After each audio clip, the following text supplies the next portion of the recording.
Everyone तो dear मित्रों, तो दोस्तों काफी लोगों ने रिक्वेस्ट की थी हमारा जो फाइनल अकाउंट है उसके कुछ और वीडियोस अपलोड कर दीजिएगा।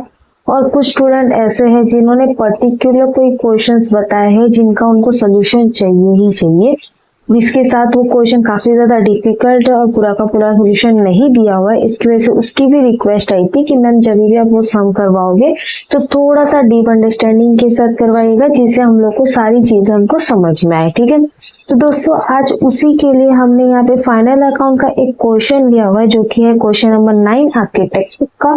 फाइनल अकाउंट जो है हम लोग का एसवाई बीकॉम का चैप्टर है हमारे कॉर्पोरेट में। तो कॉर्पोरेट के फाइनल अकाउंट के कुछ वीडियोस मैंने ऑलरेडी यूट्यूब पे अपलोड कर दिए थे, जिसमें हमने बताया था कि शेड्यूल किस तरीके से बनाते हैं और हमारा बैलेंस शीट और प्रॉफिट एंड लॉस अकाउंट हमारा किस तरीके से बनता है। ठीक है, तो दोस्तों जैसे कि हम सभी को पता है कि हम लोग जैसे कॉलेज में आते हैं तो हम लोग को बैलेंस शीट जो है नॉर्मल हॉरिजॉन्टल बैलेंस शीट नहीं आता, हम वर्टिकल बैलेंस शीट सीखते हैं, जिसके अंदर पूरा स्टेटमेंट जो है वो इक्विटी एंड लायबिलिटी के साथ पूरा स्टेटमेंट शेड्यूल नंबर के साथ आता है। तो दोस्तों आप देख सकते हैं यहाँ पे मैंने बैलेंस शीट ऑलरेडी बना के रखी हुई है हमारी इक्विटी और लायबिलिटी की भी और नीचे हमारी असेट्स की भी, और दूसरे साइड मैंने पीएनएल स्टेटमेंट भी बनाया है। ये स्टेटमेंट किस तरीके से बनाते हैं इसका वीडियो मैंने ऑलरेडी यूट्यूब पे अपलोड कर दिया है, अब उसके रेफर कर सकते हो। तो दोस्तों आज हम लोग यहाँ पे लेने जा रहे हैं क्वेश्चन नंबर 9 आपके टेक्स्ट बुक का। किसी किसी की बुक जो अभी न्यू वर्जन के हिसाब से है तो 1-2 नंबर आगे पीछे होगा, आई थिंक उसमें क्वेश्चन नंबर 10 थे, तो आप एक बार वो क्वेश्चन देख लीजिएगा। क्वेश्चन काफी सिंपल एंड सादा है, लेकिन यहाँ पे सबसे पहले जिन सबसे ज्यादा बच्चों को डाउट जो रहता है वो है कि कितना शेड्यूल बनाना है, वो हमको कैसे पता चलेगा। तो दोस्तों शेड्यूल के कुछ पर्टिकुलर नंबर नहीं रहते, फिक्स नंबर नहीं रहते, जिसका आपको वर्किंग की गरज है, जरूरत है, आप उसी का शेड्यूल बनाओ, बाकी सब डायरेक्ट डालोगे तो भी चलेगा। ठीक है, इसकी वजह से ये सोचना छोड़ दो कि कौन सा शेड्यूल नंबर कब आएगा। ओके, अब दोस्तों जैसे कि हमने ऑलरेडी बैलेंस शीट और पीएनएल स्टेटमेंट हम लोग ने 11th-12th में सीखा है, सेम ये चीज रहती है, बस थोड़ा सा डिफरेंस ये रहता है कि ये पर्टिकुलर हेड में चाहता है और उसके अंदर हम डायरेक्ट डाल सकते थे, लेकिन इसके अंदर जो हेड है उसी के अंदर हम लोग को डालना पड़ता है। ठीक है, बस इसमें यही डिफरेंस है। और जैसे फाइनल अकाउंट उसमें था कि हमको सबसे पहले एडजस्टमेंट सॉल्व करना रहता है, तो इसके अंदर भी हम लोग को सबसे पहले क्या करना पड़ेगा, एडजस्टमेंट सॉल्व। हर एडजस्टमेंट की कंपलसरी 2 एंट्री रहेगी ही रहेगी, और बाकी ऊपर का जो ट्रायल दिया हुआ है उसका हम लोग को सिंगल एंट्री डालना पड़ेगा। तो जो सबसे पहले हम लोग को दिया हुआ है stock in trade on 31 March is ₹2 lakh. Stock in trade जो है वो क्या है, क्लोजिंग स्टॉक है। क्यों दिया है, क्योंकि 31 मार्च। ओके, तो दोस्तों क्लोजिंग स्टॉक कहाँ पे आता है, अगर हम पुराना 11-12 का बैलेंस शीट देखते हैं तो क्लोजिंग स्टॉक हमारा असेट साइड में आता है ना। तो हम लोग का क्लोजिंग स्टॉक का सेकंड नेम जो है वो क्या रहता है, इन्वेंटरी। तो इन्वेंटरी में डायरेक्टली हम डाल देंगे क्लोजिंग स्टॉक 2 लाख। ये हमारी पहली एंट्री हो गई। और इसकी सेकेंड एंट्री कहाँ पे जाती है, तो वो जाएगी चेंज इन स्टॉक में। क्यों, क्योंकि ट्रेडिंग में हम लोग क्या करते थे, ओपनिंग स्टॉक और क्लोजिंग स्टॉक डालते थे, है ना।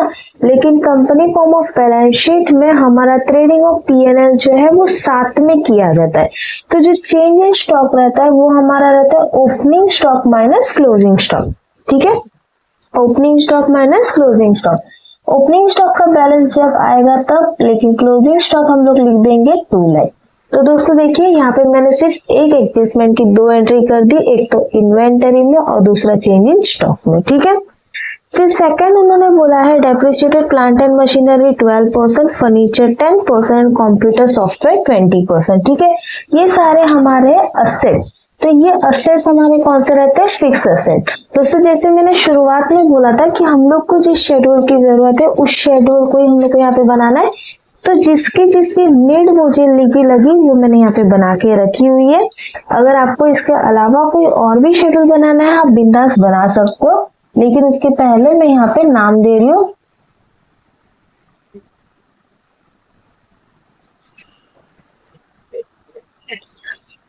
यहाँ पे मैंने सारे नाम दे दिए हैं, शेड्यूल 1, शेड्यूल 2, फिर ये हमारा हो गया शेड्यूल 3, ये हमारा हो गया शेड्यूल 4, ये हमारा हो गया शेड्यूल 5 और ये हमारा हो गया शेड्यूल 6। दोस्तों ये सिर्फ एक वर्किंग नोट रहता है, इसकी वजह से नोट नंबर 1 नोट नंबर 2 की जगह पे हम शेड्यूल 1 शेड्यूल 2 डालते हैं, ठीक है। अब जैसे कि हम लोग को किसके बारे में बताया, असेट्स के बारे में, जो हमारा था फिक्स असेट। 3 टाइप के असेट्स के लिए डेप्रिसिएशन बोला है। एक तो बोला प्लांट एंड मशीनरी, तो वो डाल देंगे प्लांट एंड मशीनरी, जिसका कॉस्ट था हम लोग का 12 लाख, ठीक है। फिर उसके बाद नेक्स्ट हम लोग को क्या बोला है, फर्नीचर, तो नीचे हम लोग कर देंगे फर्नीचर, जिसका कॉस्ट हम लोग को दे दिया 25,000। और लास्ट हमारा है कंप्यूटर सॉफ्टवेयर, मैं यहाँ पे सिर्फ कंप्यूटर लिख रही हूँ। कंप्यूटर सॉफ्टवेयर का कॉस्ट है हम लोग का 9,000, तीनों का कॉस्ट डाल दिया। और डेप्रिसिएशन हम लोग को क्या करना रहता है, माइनस। जब हम हॉरिजॉन्टल बैलेंस शीट बनाते हैं, हम क्या करते हैं, बैलेंस शीट में जो कॉस्ट है उसमें से डेप्रिसिएशन माइनस करके डायरेक्ट वैल्यू बाहर करते हैं। इसमें हम लोग को पर्टिकुलर डेप्रिसिएशन का एक अलग से कॉलम बनाना पड़ता है जो दिखता है, ठीक है। अब डेप्रिसिएशन का परसेंट पहले वाले का 12% है, यानी 12 लाख का हमको क्या करना पड़ेगा, 12%, यानी ये आ गया 144 3 टाइम्स 0, और माइनस करके वैल्यू भी बाहर कर देंगे 1056,000, ठीक है। फिर उसके बाद फर्नीचर का है हमारा 10%, तो वो 10% निकाल देंगे, 2500 आ गया, माइनस करके वैल्यू बाहर 22,500, ओके। फिर थर्ड 9,000 कंप्यूटर था, उसका डेप्रिसिएशन हम लोग का था 20%, यानी वो था 1,800, और माइनस करके वैल्यू हमारी हो जाएगी बाहर। तो ये हमारी पहली एंट्री हो गई डेप्रिसिएशन की, कहाँ पे, फिक्स असेट में, ठीक है। और इसकी सेकेंड एंट्री हम लोग की दोस्तों कहाँ पे जाएगी, हम लोग हमेशा जब हम हॉरिजॉन्टल बनाते थे तो डेप्रिसिएशन की सेकेंड एंट्री हम कहाँ पे डालते थे, हमारे पीएनएल के कॉलम में, ठीक है। तो हम लोग के पीएनएल के कॉलम में हम लोग डायरेक्टली इनका टोटल जो है वो डाल देंगे, जो टोटल हम लोग का आया 148300, ठीक है। अब हमारा company form of balance sheet में पीएनएल कौन सा है, तो जैसे कि मैंने बताया स्टार्टिंग में कि पीएनएल में हमारा कॉस्ट, अपना ट्रेडिंग अकाउंट और पीएनएल अकाउंट दोनों साथ में है। तो वहां पे देखो डेप्रिसिएशन का पॉइंट दिया हुआ है ना, लिखा हुआ था, तो वो हमारा कितना हो जाएगा 148300। अब जब भी स्टेटमेंट बनाओगे, ये स्टेटमेंट तो आपको बनाना पड़ेगा ही, तो आपको पता चल जाएगा कि आपको वहां पे डेप्रिसिएशन डालना है, ठीक है। तो डेप्रिसिएशन की ये 2 एंट्री हो गई। फिर नेक्स्ट हम लोग को बोला है further bad debt amounted to 54,000, provide 5% debtors on doubtful debt. अब दोस्तों डेब्टर्स मतलब कौन होता है, तो ट्रेड रिसीवेबल, ठीक है। डेब्टर्स का दूसरा नाम जो है वो क्या है, ट्रेड रिसीवेबल। तो ट्रेड रिसीवेबल में हम लोग का एक फॉर्मूला आता है जो है डेब्टर माइनस बीडी, यानी bad debt minus BDR minus DRD, ठीक है। BDR हम लोग का रहता है बैड डेट रिजर्व, और DRD हम लोग का रहता है डिस्काउंट रिजर्व ऑन डेब्टर, ठीक है। अब डेब्टर का वैल्यू हम लोग को दे दिया 54,000, बैड डेट कितना बोला हम लोग को 4,000, ठीक है। सबसे पहले तो हम इसको माइनस कर देंगे, 54,000 में से 4,000 माइनस मतलब 50,000। फिर डाउटफुल डेट यानी बैड डेट रिजर्व हम लोग को कितना बोला 5%। तो जो दोस्तों हमारी अमाउंट आई डिफरेंस करने के बाद उसी के ऊपर हम लोग को क्या करना है 5%, तो ये हमारा आ गया 2500, ठीक है। फिर DRD तो नहीं है, सबको माइनस करके बाहर कर दो, 50,000 माइनस 2500 मतलब 47,500, ठीक है। ये पहली एंट्री हमारी ट्रेड रिसीवेबल में। सेकेंड एंट्री इसकी कहाँ पे जाती है, तो दोस्तों हमारे पीएनएल में, जिसमें हम लोग अदर एक्सपेंस में ये सारी चीजें डालते हैं।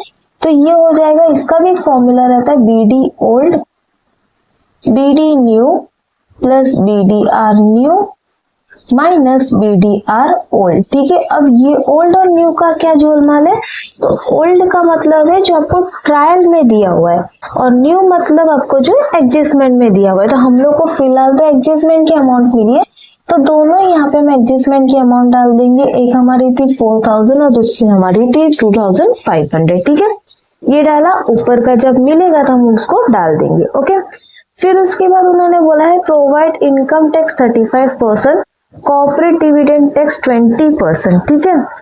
इनकम टैक्स तो दोस्तों जब हम लोग का सारा पीएनएल निकल जाएगा, जो हम लोग यहाँ पे लिखे प्रॉफिट बिफोर टैक्स, उसमें से हम लोग को टैक्स माइनस करना पड़ेगा, कितना 35%, ठीक है। लेकिन ये तो अभी है क्वेश्चन मार्क, तो यहाँ पे हम लोग का क्वेश्चन मार्क कब सॉल्व होगा, जब हमारा ये पूरा स्टेटमेंट सॉल्व होगा। तभी हम लोग को अमाउंट मिलेगी। इसकी वजह से हमने यहाँ पे कर दिया क्वेश्चन मार्क। और इसकी सेकेंड एंट्री दोस्तों कहाँ पे चलती है, तो हमारी शॉर्ट टर्म प्रोविजन में। तो यहाँ पे हम लोग कर देंगे इनकम टैक्स या प्रोविजन ऑफ टैक्स, आप कुछ भी डाल सकते हो। मैं प्रेफर करती हूँ प्रोविजन ऑफ टैक्स, तो आप दोनों में से जो डालना चाहते हो वो डाल सकते हो। ये हमारा है क्वेश्चन मार्क, ठीक है। फिर उसके बाद corporate dividend tax. Corporate dividend tax कितना है हम लोग का 20%। ये अमाउंट दोस्तों कहाँ पे आएगी, तो अभी देखिए इसका नेक्स्ट क्वेश्चन क्या दिया हुआ है। The board of director recommend dividend 25%। Dividend के ऊपर हमारा कॉर्पोरेट डिविडेंड टैक्स का अमाउंट आता है, ठीक है। तो यहाँ पे हम लोग का डिविडेंड भी आएगा। अब डिविडेंड कितना बोला हुआ हम लोग को 25%। जब भी दोस्तों को कॉर्पोरेट डिविडेंड टैक्स दिया होगा, इसका मतलब है आपको कहीं ना कहीं डिविडेंड भी पूछा ही होगा। तो पहले आपको क्या निकालना पड़ेगा, डिविडेंड के अमाउंट। अब डिविडेंड के अमाउंट कैसे निकालेंगे, तो जो हमारा शेयर कैपिटल रहता है उसका परसेंटेज निकालो। अब जैसे कि हमारे क्वेश्चन में शेयर कैपिटल था 5 लाख, तो हम लोग को 5 लाख का 25% करना है। 5 लाख का हमने 25% कर दिया, तो यह है 1,25,000। और कॉर्पोरेट डिविडेंड टैक्स यानी उसी का जो अमाउंट है उसका ही हम लोग को परसेंटेज करना है, जो कि है 20%। यानी ये जो हमारा 1,25,000 आया, उसी का हम लोग को 20% करना है, तो ये आ गया 25,000, ठीक है। यानी डिविडेंड और कॉर्पोरेट डिविडेंड टैक्स जो है वो दोनों पॉइंट एक साथ सॉल्व होते हैं, ठीक है। ये हमारा उसका फर्स्ट इफेक्ट हुआ। उसका सेकंड इफेक्ट दोस्तों कहाँ पे आता है, तो रिजर्व एंड सरप्लस में हम P&L डालेंगे, उसकी ओपनिंग बैलेंस, उसमें आप ये दोनों का डिडक्शन करेंगे। एक आपका आएगा 25,000।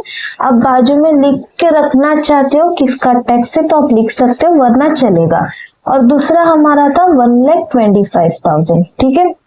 मैंने कॉर्पोरेट और डिविडेंड लिख के रखा है ताकि आपको बाद में कंफ्यूजन ना हो कि ये दो अमाउंट कहाँ पे आई, ठीक है। फिर उसके बाद नेक्स्ट हम लोग को दिया है transfer 10% profit after tax to general reserve.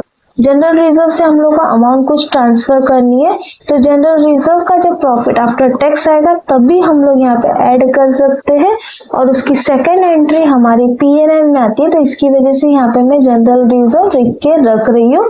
ये अमाउंट भी हम लोग को चाहिए, ठीक है। तो ये जब सॉल्व होगा पूरा तभी आएगा। अब उसके बाद जो बची हुई चीजें हैं वो हम डालेंगे। सबसे पहला हमारा है ओपनिंग स्टॉक।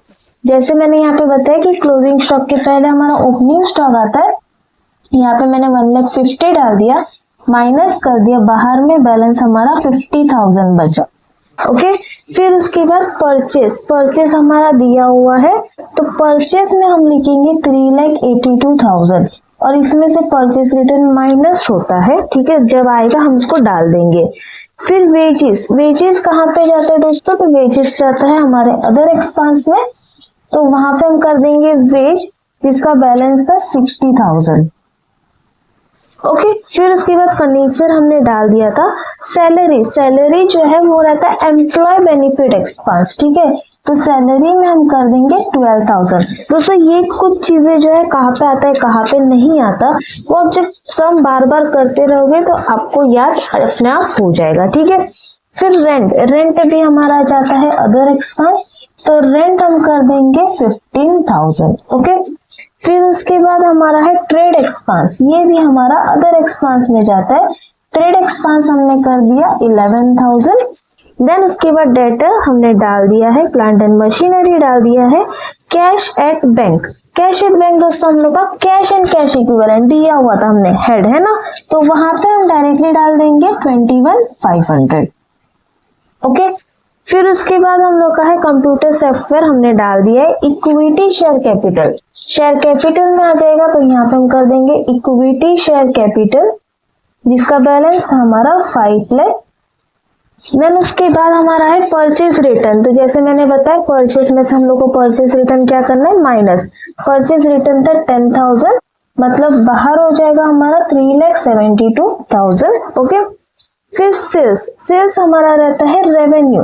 अब यहाँ पे भी बाहर अमाउंट मत डालना क्योंकि सेल्स रिटर्न आता है, तो 1150 मैंने डाल के रख दिया, ओके। डिस्काउंट रिसीव का मतलब दोस्तों क्या है, इनकम मिल रही है, तो वो कहाँ पे जाएगी, अदर इनकम में।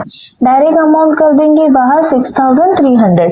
आप यहाँ पे लिख के रखना चाहते हो तो लिख सकते हो, शेड्यूल बना के रखना चाहते हो शेड्यूल बना के लिख सकते हो, कोई प्रॉब्लम नहीं होगा।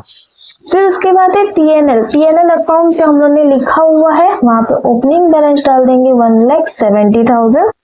फिर ट्रेड क्रेडिटर, अब दोस्तों जैसे कि हम लोग के डेब्टर को ट्रेड रिसीवेबल बोला जाता है, वैसे ही क्रेडिटर को हमारा ट्रेड क्रेडिटर बोला जाता है, ट्रेड पेएबल बोला जाता है, तो वो करंट लायबिलिटी में आता है, वहां पे हम कर देंगे 33,700। इसका कोई और अमाउंट आएगा, इसकी वजह से मैंने यहाँ पे अंदर लिखा हुआ है, वरना आप इसका शेड्यूल भी बना सकते हो, वैसे तो जरूरत नहीं पड़ेगी, लेकिन अगर आपको हर शेड्यूल को बताना है तो आप उसको बना सकते हो, ठीक है। फिर जनरल रिजर्व हमने ऑलरेडी बना रखा है, जनरल रिजर्व उसमें बैलेंस डाल देंगे 82,000 का। प्रोविजन फॉर डाउटफुल डेट, ये हमारा रखता है बेड डेट रिजर्व ओल्ड, ठीक है, क्योंकि ये हम लोग को कहाँ पे दिया, ट्रायल में, तो डाउटफुल डेट हम लोग का 3000 है और यहाँ पे माइनस में है, इसकी वजह से मैं ब्रैकेट कर रही हूँ। बिल्स पेबल, देखा दोस्तों मैंने बोला था, है ना, तो क्रेडिटर के साथ एक और चीज आएगी, क्या होगी, बिल्स पेबल 13,000, दोनों को प्लस करके बैलेंस भी बाहर कर देंगे, ये हमारा हो जाएगा 46,700। ट्रेड पेबल में क्रेडिटर और बिल्स पेबल ही आता है और ट्रेड रिसीवेबल में डेब्टर और बिल्स रिसीवेबल ही आता है, ठीक है। दोस्तों देखो आ गया, बिल्स रिसीवेबल कितना था, 14,000, कहाँ पे डालेंगे, डेब्टर में, तो यहाँ पे हम लोग कर देंगे बिल्स रिसीवेबल 14,000। फिर उसके बाद बेड डेट, ये हमारा है ओल्ड वाला, तो यहाँ पे हो जाएगा 6,500 और डिस्काउंट अलाउ, ये भी हमारा है खर्चा, तो यहाँ पे हम कर देंगे डिस्काउंट अलाउ 8,000, ओके। फिर उसके बाद इसका टोटल बाहर कर देंगे 6,500, 4,000, 2,500 को प्लस किया और उसमें से 3,000 को माइनस कर दिया, तो ये हमारा आ गया 10,000। फिर टोटल कर देंगे 10 प्लस 60 प्लस 15 11,000 एंड 8,000, टोटल हम लोग का हो जाएगा 10,4,000, ओके। अब ये डाल भी देंगे हम लोग का, कहाँ पे, हमारा अदर एक्सपेंस, ठीक है, अदर एक्सपेंस में हम डाल देंगे 1,04,000, ठीक है। और शेड्यूल नंबर हम लोग ने कौन सा इसमें यूज किया है, 6th किया हुआ है, तो यहाँ पे हमने 6th भी डाल दिया, ठीक है। अब दोस्तों यहाँ पे हम लोग का सेल्स रिटर्न नहीं है, तो हम लोग क्या कर देंगे, सेल्स की अमाउंट डायरेक्टली बाहर कर देंगे, यानी 11,50,000, ठीक है। टोटल कर देंगे 1150 प्लस 6,300, ये आ गया 11,56,300 रेवेन्यू, ओके। फिर उसके बाद एक्सपेंस चेक कर लेते हैं, 3,72,000 जिसमें से 50,000 माइनस प्लस 12,000 1,48,300 1,04,000, तो ये हमारा टोटल एक्सपेंस आ गया 58,63,000, ओके। माइनस कर देंगे इनकम में से एक्सपेंस 63,000 58,63,000, तो आपका प्रॉफिट बिफोर टैक्स जो है वो आया 5,70,000, ठीक है, ये हो गया। अब हम लोग का प्रोविजन फॉर टैक्स कितना परसेंट था, 35% था, तो हम यहाँ पे इसका 35% कर देंगे, तो वो आ जाएगा 1,99,500, ठीक है। माइनस करके वैल्यू हमारी हो जाएगी 37,05,00, ये हमारा क्या हो गया दोस्तों, profit after tax, profit after tax, ठीक है, ये आ गया। अब उसको डालना कहाँ पे, तो दोस्तों जैसे कि हमने टैक्स का अमाउंट रखा था, है ना, जो मैंने यहाँ पे क्वेश्चन मार्क करके रखा था, वो डाल देंगे 1,99,500, देखो बैलेंस वही था हमारा। फिर ये प्रॉफिट आफ्टर टैक्स कहाँ पे जाएगा, तो पीएनएल के एडिशन में जाएगा, जो हमारा प्रॉफिट आफ्टर टैक्स हो गया, ठीक है। और उन्होंने बोला था कि 10% जनरल रिजर्व से निकालेंगे, तो इसी का हम लोग को 10% कर देना है, तो वो आ जाएगा 37050 और वही माइनस में भी लिख दो 37050, ठीक है। अब उसके बाद दोस्तों हम लोग को क्या करना है, तो सारी चीजों को निकालना है। अभी देखो सबसे पहले इक्विटी कैपिटल तो 5 लाख ही हो जाएगा, ठीक है। जनरल रिजर्व को कर देंगे 82,000 और 37050, तो ये आगे डिडक्शन कुछ भी नहीं था 11,9050, ठीक है। फिर TNL में एडिशन 1,70,000 के साथ 370,580 और डिडक्शन में 25,000 125,000 और 37050। ठीक है, तो ये बाहर में बैलेंस हमारा हो जाएगा 353450 ये आ गया। और इनका टोटल कर देंगे 119050, ये हो जाएगा 472500। ये आपका रिजर्व एंड सरप्लस का टोटल है। शॉर्ट टर्म प्रोविजन का टोटल 1,99,500, 25,000 एंड 1,25,000, ये आ गया 349500। ओके, फिक्स असेट्स का टोटल 1056,000, 22,500 और 7,200, ये टोटल हो गया 10,85700। ट्रेड रिसीवेबल का 47,500 एंड 14,000, ये आ गया 61,500। ठीक है, अब जहां जहां पे शेड्यूल है वो डाल देंगे। जैसे कि इक्विटी का शेड्यूल 1 है, रिजर्व एंड सरप्लस का 2 है, शॉर्ट टर्म प्रोविजन का हमारा 3 है, फिर फिक्स एसेट हमने 4 लिया था टेंजिबल वाले में, और फिफ्थ हमारा ट्रेड रिसीवेबल का था। तो ट्रेड रिसीवेबल हम फिफ्थ कर देंगे। ठीक है, जो अमाउंट है वो डाल देंगे। इक्विटी कैपिटल का हमारा आया 5 लाख। ओके, फिर रिजर्व एंड सरप्लस का 472500, तो यहाँ पे कर देंगे 472500। फिर उसके बाद शॉर्ट टर्म प्रोविजन का 349500, 349500। देन उसके बाद हमारा 10,85700, 10,85700 और लास्ट हमारा था 61,500, 61,500। और यहाँ पे कोई बैलेंस बचा होगा तो वो हम लोग को बाहर डाल देना है। ठीक है, अब देखो दोस्तों, हम लोग सबसे पहले लायबिलिटी को क्लोज कर देंगे 5 लाख, 472500, 46700 एंड 349500। तो आपका टोटल लायबिलिटी जो है वो है 13,68700। असेट भी चेक कर लेते हैं हमारा 10,85700, फिर 2,61,500 एंड 21,500। तो देखा दोस्तों, आपने पूरा लायबिलिटी और असेट जो है वो मैच हो गया। तो इस तरीके से हमारा पूरा ये बैलेंस शीट जो है वो सॉल्व हो गया। अगर आपको पूरा सब समझ आया तो प्लीज शेयर करिएगा, जिससे सारे बच्चों तक हमारा ये वीडियो पहुंच सके। अच्छा लगे तो कमेंट भी कर दीजिएगा। दोस्तों, अगर हमारा वीडियोस अच्छे लगे तो प्लीज शेयर करना, डीएमजी को सब्सक्राइब करना बिल्कुल ना भूलिएगा। मिलते हैं नेक्स्ट वीडियो में, तब तक के लिए बाय बाय।